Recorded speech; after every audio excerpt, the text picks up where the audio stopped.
All right, this is our 2019 Honda Pilot EXL all-wheel drive, and it has 60,004 miles on it right now. So we're gonna do a 60,000 mile maintenance. So every 30,000 miles, that's everything. Everything is due. So we're gonna change the oil, rotate the tires, change the engine air filter, the cabin air filter. We're going to change the automatic transmission fluid. We're going to change the transaxle fluid and the rear differential fluid. So if you do not have all-wheel drive, you don't have a transaxle fluid to change, and you don't have a rear differential to change, but you would still have the automatic transmission fluid. So this in 2019, the EXLs like we have here still had the 6-speed Honda transmission, so that does take a different fluid than the newer 9-speed transmission, which I believe in 2019 was just maybe on the elite models only, I believe. So this is not that one. I have that transmission fluid change on my channel on my Honda Ridgeline playlist that you can find if you have the elite version and have that different transmission fluid. So what I'm going to do today is I already made a bunch of detailed videos on everything on this car that you'll find on my Pilot playlist. I'm going to put a link to that in the description. So please check out the video description. I'll have so much information that will help you in there, including links to tools that I use and things like how many quarts each of these changes takes, which fluid it is. If they have crush washers, it'll tell you what size of crush washer with part numbers that you can order on Amazon or request at your Honda parts counter, however you want to buy those. It'll have just a bunch of useful information. And then what I'm going to do to save time for you watching on this video, since I've already made so many detailed videos of like how to jack up the car, how to rotate tires, things like that, I'll just skip over the video of some of those things, and I'll link them in the description, and I'll just kind of walk you through the main steps of this service today. So the first thing we're going to do, it's easy to forget, you got all this stuff on your mind.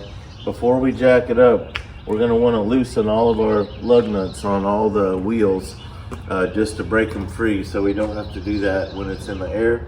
Also, while it's on the ground, just to help fluid drain, I'm going to remove, just kind of loosen up this oil cap, which is right here.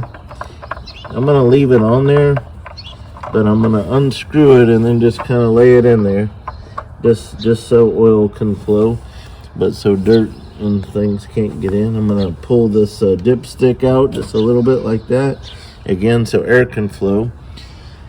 And then let me get a light. Down in here is where we put the transmission fluid in on this vehicle. It's where that gold ring is at. So I might cover it up reaching down there for it, but hopefully you can see it there. So I'm gonna reach my hand down there. I'm gonna grab that ring and I'm gonna pull that plug out. So I'm just gonna let it rest in there like that, just so air can flow there as well. So I'm gonna leave it like that, and I'm gonna actually just kind of move it so that hole's not wide open, kind of like I did the oil cap, where the hole's covered but it's not tight so air can flow. So all right, so we'll check back in with you. I'm gonna get it jacked up and everything and loosen my lug nuts. All right, so we got the car jacked up. We got floor jacks in the front and the back, and we have 4 jack stands. So we have 6 things holding the car up right now. We got this front tire off because it exposes the oil filter from the side. I use one of these oil filter wrenches. I'll put links to in the description. You'll see why. It's easy to get this in and out of there. I have plastic sheeting under the car. I also cut a long strip of plastic sheeting off, and I wrap it under the crossbar below the filter because that oil will drip everywhere. It is raining. We'll do the best we can to video. So what we're going to do now is we have our oil drain under there. You see this blue, here's your blue oil filter, easy to get to with the tire off. Here's a plastic sheeting I wrapped around the crossbar. So I'm gonna be loosening. So always gotta think about which way to put this on. It could go on this way. So this thin strap slips under there, you know, pretty easy. It's hard to get some things under there. So all I do is kind of break it free before it starts dripping oil everywhere. I take this out while it's clean. Then I just kind of loosen by hand, wait for the spillage. Okay, there's the spillage. You're better off just kind of letting it sit for a second. Let it get some of that high stuff out. It's already pretty much stopped. Now, no matter what you do, it's going to be a mess. So, I just kind of, that's why I have the gloves on, and I just change the glove after this. And it's real slippery, but. So I just spin this off.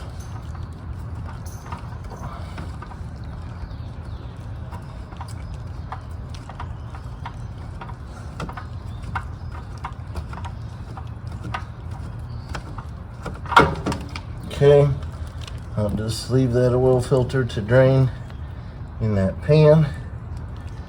I want to confirm that my rubber ring is still on my filter, and it is, that black rubber seal. Make sure it's not stuck to your vehicle. If it is, you'll get leaks when you put your new one on. So right now I'm going to go ahead and take this glove off. And I could leave it in the pan, but since it's inside out and not dripping, I'm going to go ahead and throw it away. You can stop for a second. Alright, we got our new filter here. It's a Honda filter. See our fluids we're using. This is for our oil change. This is our all-wheel drive rear differential fluid. Normally we would use a Honda dual pump fluid 2. There was a supply chain shortage, and so they went with this Acura all-wheel drive fluid. They say it's the same stuff. We have this Hypoid gear oil for the transaxle, and then for my 6-speed transmission, this is the right fluid, the ATF DW-1. For those with the 9-speed, like my Ridgeline has, you would use this fluid, ATF type 3.1. It's a lot more expensive, and it's also a little different. It's a different transmission. It has a fill bolt on the top instead of that plug that you saw. So right now all we're doing is we're unwrapping our new oil filter, and we're gonna dip our finger in this clean oil.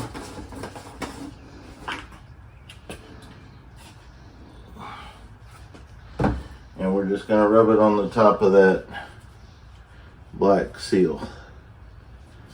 Kind of lubricate that up real good. Okay. So let's go clean up that surface and put this back on. There's a rag. It goes. Looking for a rag. Alright, let's go put this on. Okay, so I'm going to reach up here with my rag and just wipe the surface off. That's all I'm doing. Where the oil filter's going, I wipe the threads, I wipe the surface, and then I just thread this one on.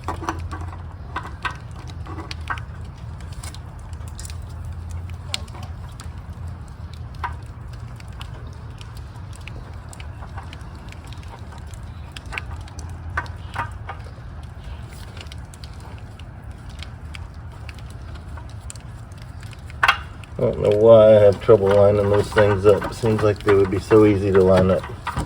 Always takes me a minute. Alright, so then my hand is kind of oily. I need to get a good grip, and I just hand tighten this. I don't use a tool.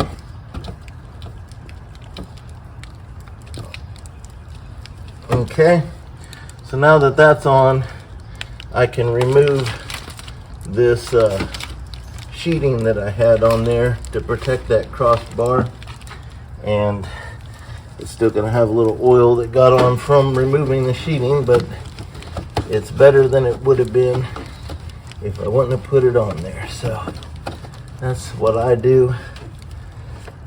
And it's pretty easy, doesn't take a lot of time. Alright, you can stop recording. Okay, so we got the old filter off, we got the new filter on, and then under the car here, you're gonna see the oil drain valve. You'll notice mine looks a little different because this is a Fumoto, F-U-M-O-T-O oil drain valve. I have some videos on my channel about that. So here's how they work. So instead of having the drain bolt shoot back this way and having to use a wrench to get it off, on these you take this blue locking clip, if you want to use it, a little plastic lock so it can't accidentally open, which really it can't anyway. The way they're designed, it really can't happen. And then you drain by pushing and turning. So now we're going to drain our oil. But I did just want to comment that, I've never had a problem with this. But after I drain the oil today, I am going to remove it, and I am going to go back to my original drain plug. But anyway, this is how they work. So we're going to let it drain.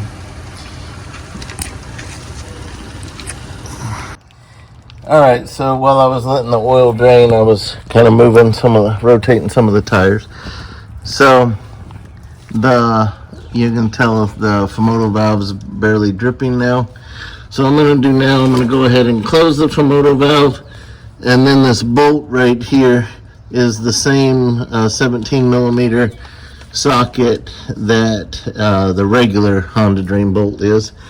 So I'm going to go ahead and take that off. I'm going to remove this Fumoto valve, and I'm going to put on the original drain bolt with a new 14 millimeter crush washer and torque it down to 30 pound-feet of torque. Alright, so these Fumoto valves I really like. I've talked about them on my channel before. I have videos on how to install them. Just want to clarify, I've never had one of these fail.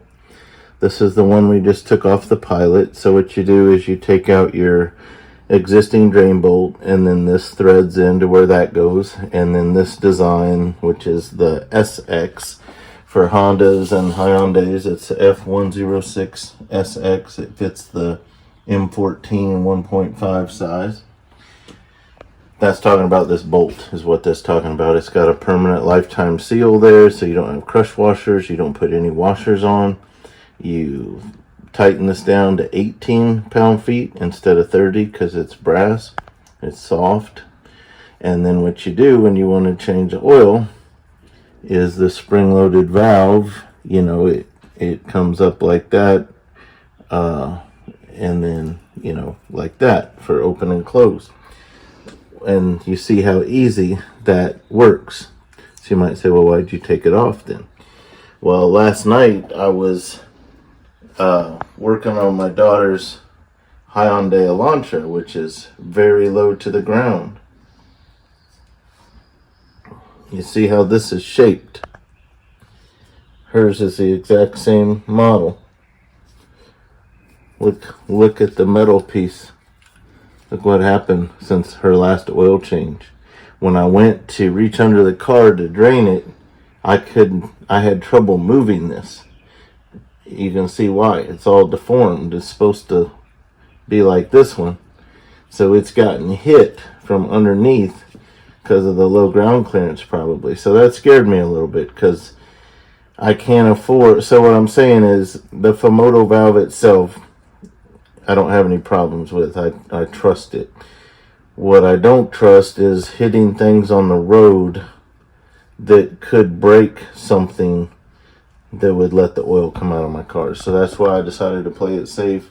I'm going back with the regular drain bolt. So now I never did put one on my Ridgeline, and now I've taken them off of the Elantra and the Pilot. So now I don't have any more that are on there. So just want to share that with you. That's why I took it off.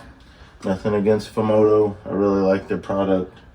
I think it has good uses. It's just that if it's in a location where it would be what gets hit, then I think it's worth considering the risk. I think it'd be ideal if it was up somewhere where if you hit something, it wouldn't hit that. It'd hit something else first. But even though the Pilot has higher ground clearance, probably wouldn't have been a problem. Just wanted to play it safe. So our oil change, our oil draining is done. We're gonna wait and put in all of our fluids later. I'm gonna go ahead and put that last tire back on. All right, so our oil change is done, except for when we lower the vehicle, we need to add our oil.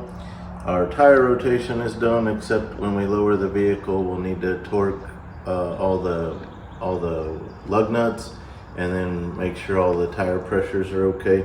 So what we're gonna do now is I'm gonna get under the front of the car. Remember, the vehicle is supported by 4 jack stands and 2 floor jacks. The jacks go right in the middle, so they're right in the way of all this work. So I've moved the front floor jack over to that side of the car. It's not a lifting point, but it's there as added support. But I do still have all my floor jacks in place. So I'll be working right under the middle of the vehicle. I'll be draining the transmission fluid.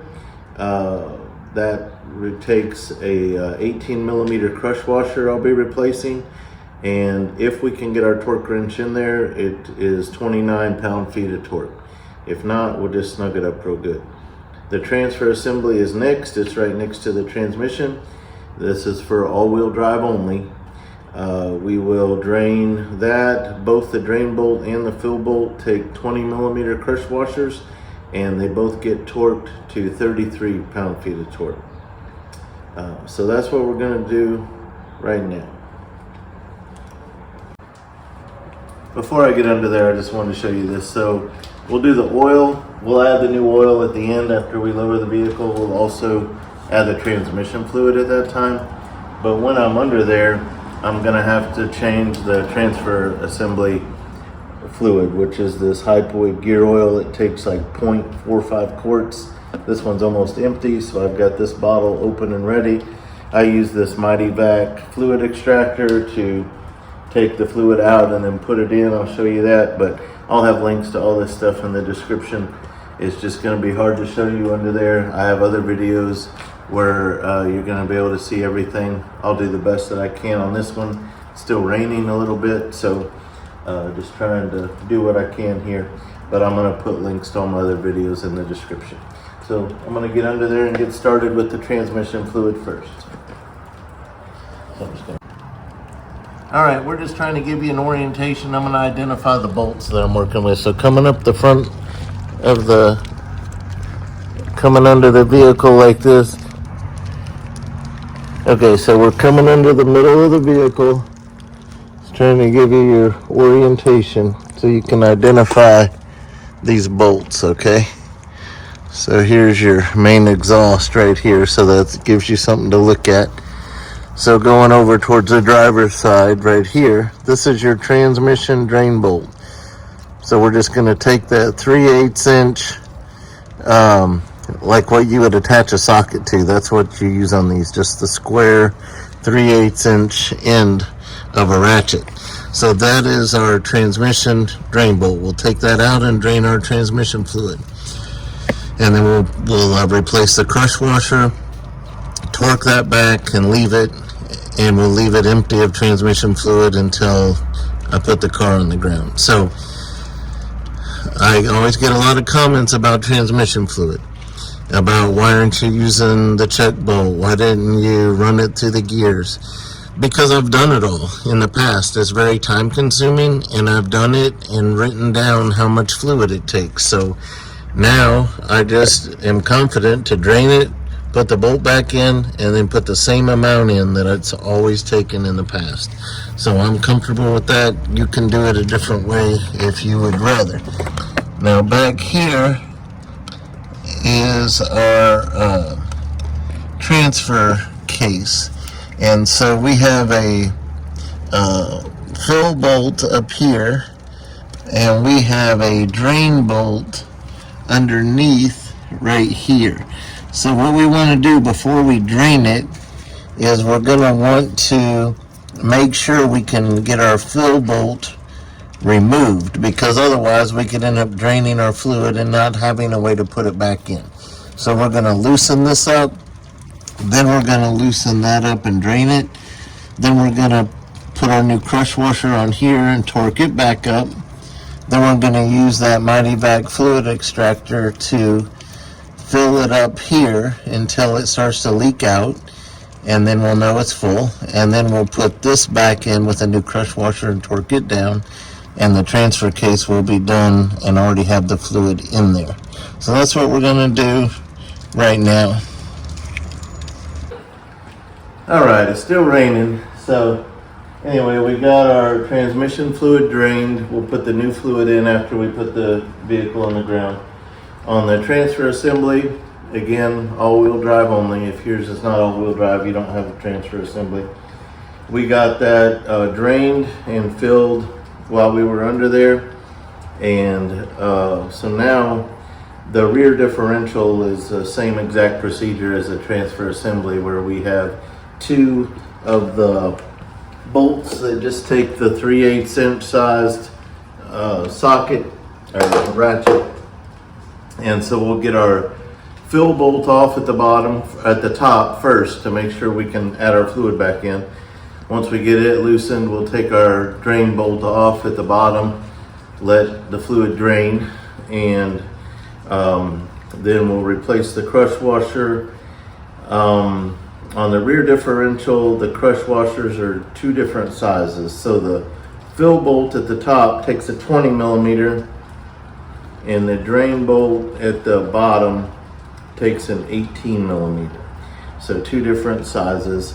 Both of them 35 pound-feet of torque, and it takes 1.92 quarts. I found it just because you fill until it leaks, just call it 2 quarts. So you're gonna fill it until it leaks. It's gonna take 2 full quarts to do it, pretty much. So I'm gonna get all of this stuff set up in the back of the vehicle, and I'm gonna go ahead and put my floor jack back where it's supposed to be in the middle, so it's in a better spot. And then we'll see if I can work around the floor jack in the back. I think I may also have to move it out of my way because it's right in the middle where I need to go. So I'm gonna get the back set up, and then we'll get a shot of it for you to see kind of how we're doing that. All right, coming in from the back with the rear differential, we're right in the middle. You come under your spare tire, and then your fill bolt is right through this hole. Can you see that in the screen? Your fill bolt's in the middle, and then so if we come under this bar, I'll try to show you.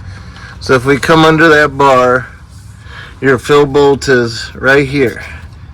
Okay, we're gonna loosen that, and then on the driver's side, this is your drain bolt right here. Okay, so the sequence is that we loosen our fill bolt, then we take off this drain bolt, let all the fluid out, replace our crush washer, put this back on and torque it down. Then we use our MightyVac fluid extractor to fill back up right here. And we can use this hole on the other side to put our tube in on our MightyVac. So we'll hold our MightyVac out here, we'll put the tube through that hole, and it's lined up with the fill plug. So we'll fill it up till it starts to leak out. That lets us know that it's full. And then we replace that crush washer and torque it down. And that's how we do this. It takes, says 1.92 quarts. By the time you transfer it and let it leak out, you're going to use the entire 2 quarts. So we're going to do that now. All right, so since we finished the rear differential, we got everything cleaned up under the car. We put it back down on the ground, got rid of our jack stands and floor jacks and all that, and then we torqued our lug nuts on our wheels. We got those to 94 pound-feet of torque.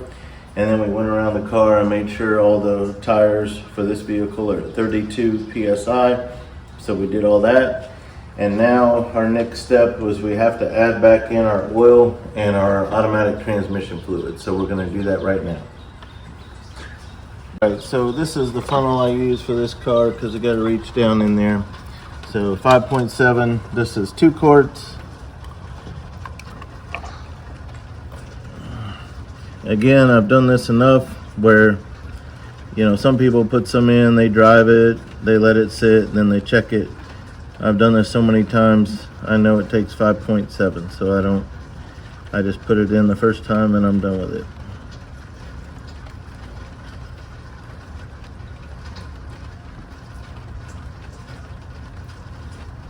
So that's 2. All right, here's 2 more quarts, so this will make 4.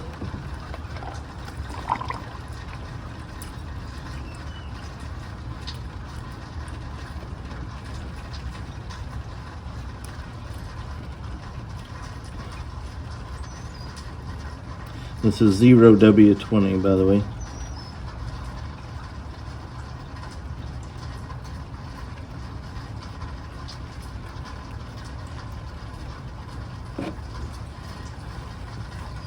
All right, so this will be 5.7. We got 2 2s plus a 1.7.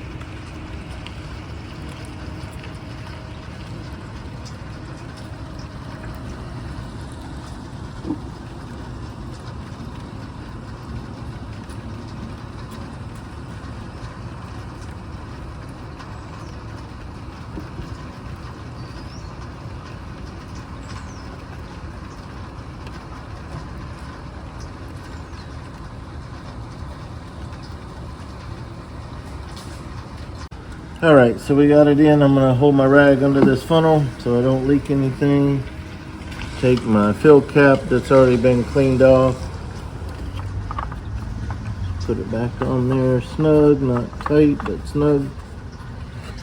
Put my dipstick back in because I had kind of lifted it up for airflow for the oil to drain. So the oil change is now done. So now I'm gonna do the transmission fluid. All right, we're gonna do the transmission fluid. I've got this special transmission fluid funnel. Links in the description. This is flexible and it's small enough and long enough to go down in there. I'm gonna shine the light again so you can see where we're at.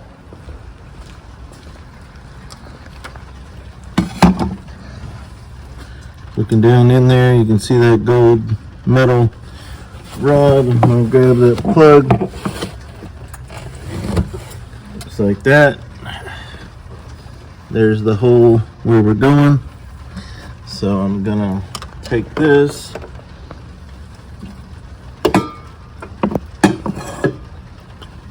got it down in that hole. Gives us a nice positive connection. So that's perfect for this.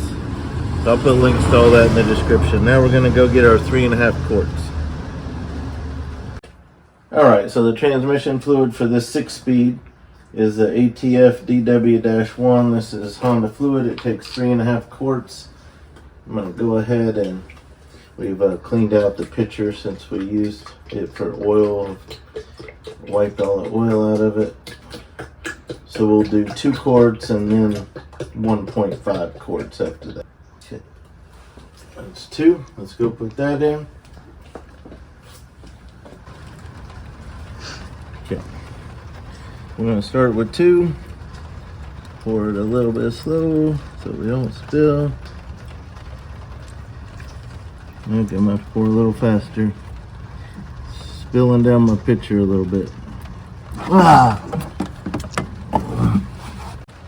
All right, we spilled just a little bit. I'm gonna have to hold the pitcher and pour a little faster so it doesn't run down my funnel and I can keep a hand on this pitcher. So what I'll do is I'll add just a little bit more in instead of 3.5 since I spilled a little bit.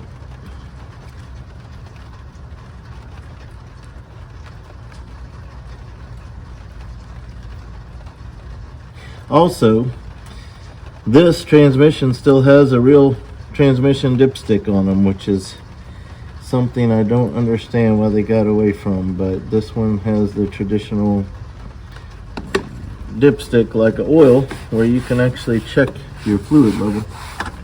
I've just done it so many times, I know it takes 3.5. I think I caught the fluid before it ran down my engine, I hope. It looks like I did. Got it in time. So we're gonna go ahead and get the 1.5 plus just a little bit more. All right, so originally we said 1.5, that'd be 3.5 quarts. We spilled just a little bit. So I'm gonna go just a little bit above the 1.5.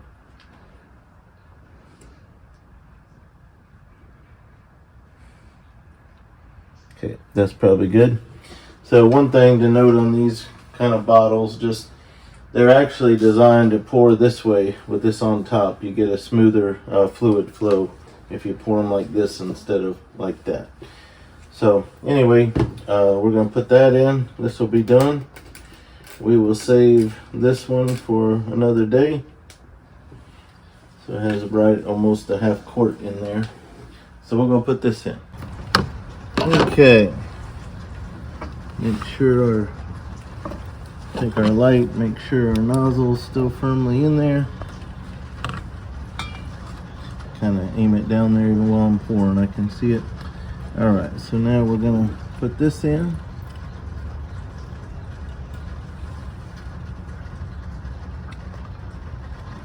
This funnel is perfect for this usage. First time I've used it.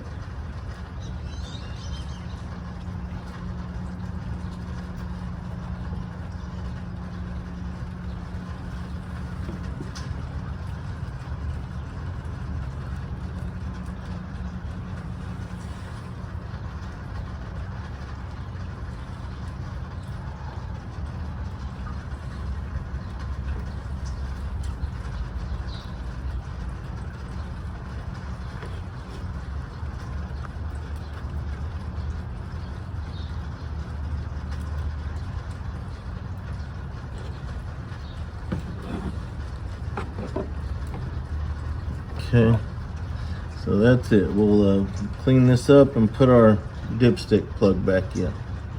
So on this plug that you just put in, I call it a plug because you don't have to unscrew it, it just goes in. This is the old style dipstick that I like. It's got the 2 dots on there. Your fluid's supposed to be in between those 2 dots, and it says hot. That's because you're supposed to check it while the engine is hot. So after the car has been running, you've been driving it. So because it's a transmission and not oil, don't just run the car in your driveway. Actually, after you've driven it, where the transmission has been operating and the transmission fluid is hot, then you would shut the car off. You would take this out and make sure that your fluid is in between the 2 dots. So we're just gonna put that back in there. It's way down there. It's your hand gets in your own way.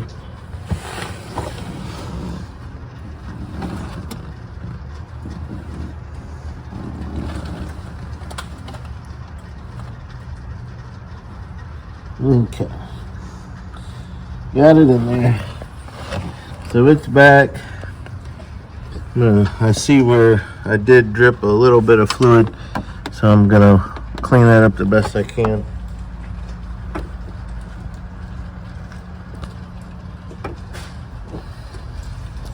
I can just tell where it had dripped on a couple of pieces here. All right, we're gonna change the engine air filter. I'll put links on Amazon, links to this. I buy the Purolator 1 for the engine air filter, A29152. I'll have all that in the description. You don't need any tools for this. So you come up to the vehicle. It's in this box right here. Uses these metal clips. You got a metal clip here, and one right here on the back side. Let me put the light on it there. Right here. So you just pop those off with your finger, just like that. Now, this does have plastic clips on this side that we need to make sure they go back in these holes over here. So when I pull this up and out a little bit toward me, they're gonna pop out of these clips right here. See these right here? They go in these slots right here. Let me see if I can get the light on it. So you got slots here and they go in these holes. So we're gonna lift out our filter. Looking nice and clean, but it has been a while. There's a couple bugs in there. It looks good, but I change these every 15,000 miles. When I changed them at 10,000, they looked brand new. Even at 15,000, they're looking pretty good. But so I go ahead and just make sure that I put them back in the same way that they came out. So here's the difference. The side that faces out, you see how this looks? The back side has this plastic piece over here, and it does matter. It does interfere. So this needs to be towards the engine, and this part needs to be out. Just kind of fit it down in there. Make sure it's in there good and your clips are out of the way. Then I'm gonna have to gotta kind of get those clips to line up in the back, and then you can push down easy. So now I just take my thumb, I close those two, grab this one with my hand and pull it, and that job is done. That's how easy that is. Save you a lot of money doing that yourself. All right, now we're going to do the cabin air filter. This is to filter the air that you breathe when you're inside the car. So again, I'll put links in the description. This is the one I choose. It's a Fram Fresh Breeze CF10134. And I'll put links in the description for Amazon. So let's go look at this one. So you're going to want to clean your glove compartment out and put all your contents on your passenger seat to do this, so that when you open your glove compartment, it's empty. You want to push in on the sides and let it fall down. So back here, let me show you here. So your cabin air filter is right behind this piece of plastic right here, okay? So it has an arrow right here, and it says airflow pointing down, okay? So that's important. So this has clips right here on each side. You're gonna take your finger and push in there, and do the same thing on this side. Take your finger and push in there, and if you do it at the same time, it's a lot easier than what I'm trying to do, where I do it. But this is how easy it is. So even one-handed, we were able to get it. So let me give the camera back to my wife, and so you bring it out like this. Okay, you can tell that's a little dirty. So we're gonna get rid of this one. Remember, our airflow was down. So we're gonna look at our new filter. You wanna always look on that, because somebody could have installed your previous one the wrong way. So that's the danger in looking at the old one. So we're gonna look around for this, and we see an airflow down right there. So we're gonna put it in just like that. It's gonna sit in just like that, and we're gonna slide it right back in the hole.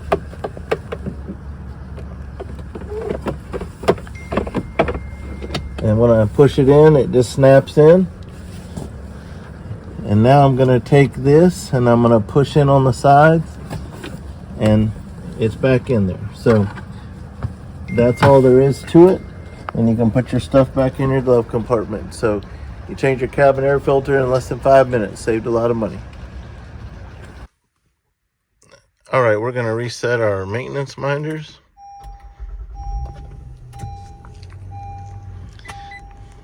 See, we have 60,004 miles. Let's say we hit our 60,000 mile target pretty good. So we go to settings. We're gonna go to vehicle. And we're gonna scroll down to maintenance information. We did our engine oil. We're gonna reset that. Oil life went from 40 to 100. Then transmission oil, reset. It asks if we want to reset it. Yes. Okay. All-wheel drive oil. Yes, we do want to do it. I don't know why it says unable to reset maintenance items. It always does that, and it always does it. So, oh, there was a reset all button. I guess I could have done that. I'll have to do that next time. Didn't realize that was up there. So anyway, we reset our maintenance. So the oil life, goes back to 100. So that's how you reset that. All right, so we finished the 60,000 mile service. We changed the oil, rotated the tires, changed the transmission fluid. We changed the transaxle fluid, that's for all-wheel drive only. Changed the rear differential fluid, that's for all-wheel drive only. We changed the engine air filter, the cabin air filter, reset our maintenance minder, and we cleaned up. So this is kind of my setup. I have this container to take to recycle, and these little containers that I put my filters in. I'll put links to the description. I had so much because I did all 3 of our vehicles came due within a week of each other, so that's why usually everything I have is held in this 10-gallon or 10-quart container, 2.5 gallons. But because I did the Ridgeline last weekend, and then this weekend I did my daughter's Elantra last night and my wife's Pilot today, we had in there 3 oil changes, transmission fluid, transaxle, rear differential. So it adds up. So I'll take all these up to recycle at the local auto parts store. And that concludes this video. Don't forget to check out the links in the description. Hope it's been helpful for you.